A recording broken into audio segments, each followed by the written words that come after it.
আজকে যেভাবে ওবিসি রিজার্ভেশনের জন্য মুসলিমদেরকে তোষণ করার জন্য শুধুমাত্র মমতা ব্যানার্জি যে কলেজেতে অ্যাডমিশন রুকে রেখেছে এটার বিরুদ্ধে, আর যেভাবে শুধু মেলা খেলা হচ্ছে কিন্তু ছাত্রছাত্রীদের যে প্রাপ্য স্কলারশিপের টাকা, স্বামী বিবেকানন্দ স্কলারশিপ থেকে শুরু করে সব রকম স্কলারশিপ বন্ধ, কলেজেতে ইনফ্রাস্ট্রাকচার নেই, পড়াশুনো ছাড়া কলেজগুলোকে নেশার আতুর ঘরে পরিণত করেছে এই তৃণমূল কংগ্রেস।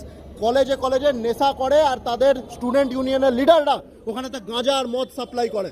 এইটার বিরুদ্ধে আমাদের অখিল ভারতীয় বিদ্যার্থী পরিষদের লড়াই, আর এইটা হুঁশিয়ারি দেওয়ার জন্য লড়াই যে 1 বছর পরেতে পরিবর্তন হবে পশ্চিমবাংলার মধ্যে, আর পশ্চিমবাংলায় যখন পরিবর্তন হবে তারপরে কিন্তু এই যে যারা নেশা সাপ্লাই করে তৃণমূলের ছাত্র নেতারা, তাদের কিন্তু খুঁজে খুঁজে এই যে জাইলো কিনেছে, এই জাইলোগুলো বিক্রি করে কিন্তু গরিব ছাত্রছাত্রীদের কাছ থেকে যে টাকা মেরেছে এরা, এই টাকাগুলো কিন্তু আমরা ফেরত দেবো।